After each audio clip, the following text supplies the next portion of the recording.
du 25 au 27 septembre qui a lieu depuis 5 ans maintenant. Et donc qui veut mettre en avant les acteurs de ce secteur, donc de la gastronomie, et mettre en avant aussi la diversité des produits et du savoir-faire français. Alors c'est aussi un moment d'échange, de rencontre entre les professionnels et le grand public pour que justement la gastronomie soit accessible. Donc, voilà ce qui en est dit de la fête de la gastronomie. Alors cette année, le thème de cet événement, c'est créativité et audace. Et pour ce week-end, plein d'événements différents sont organisés. Alors vous avez des dégustations, des ateliers cuisine, qu'est-ce que vous avez d'autre, des rencontres, comme j'avais dit, avec des professionnels, plein de choses. Alors on va voir maintenant si la créativité et l'audace sont au rendez-vous. Et on va vous emmener avec nous que le marathon gourmand commence. À vous!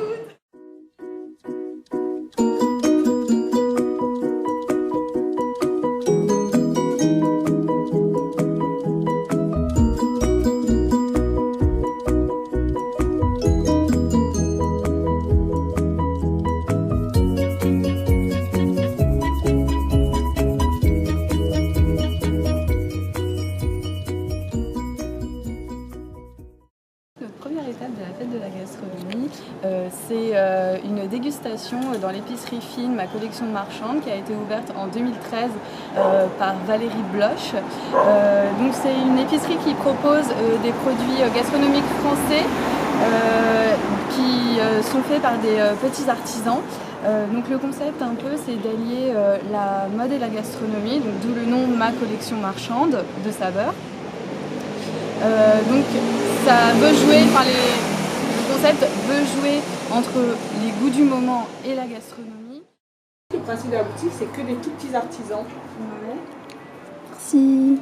Voilà, sélectionnés avec des collections qui tournent, avec toujours des nouveaux produits. Mais toujours le principe de la boutique, c'est du bon et du beau. D'accord. Voilà. Et comment vous êtes en contact avec les fournisseurs? Ouais. Moi j'ai fait une recherche avant l'ouverture parce que la boutique va avoir 2 ans. Mm-hmm. Et sinon après je recherche toujours, sinon tu me contactes. D'accord, ok.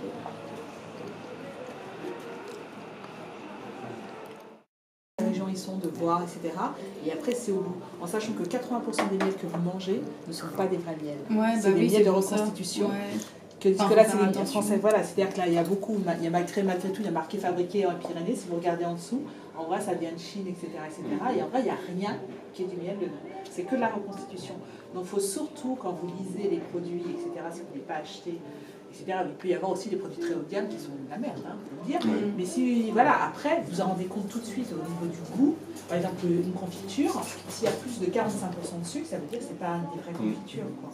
Par contre, parce que c'est là 45% de sucre maximum.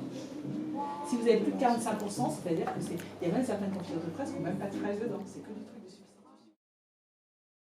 Alors, on vient tout juste de sortir de la boutique Ma Collection marchande de saveurs et on va vous donner nos impressions. Donc, je passe la parole à Karine.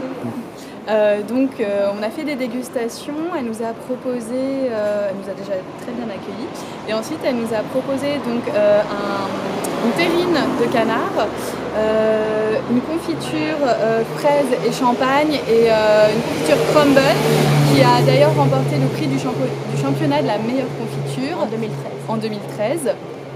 Et elle nous a parlé un peu de comment elle fonctionnait.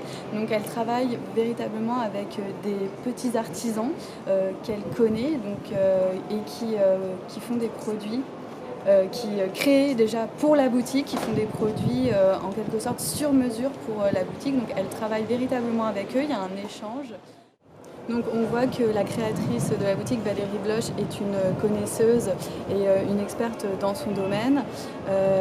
Elle a su nous expliquer, elle a su nous donner des conseils sur comment savoir déguster, comment savoir reconnaître des bons produits ou pas.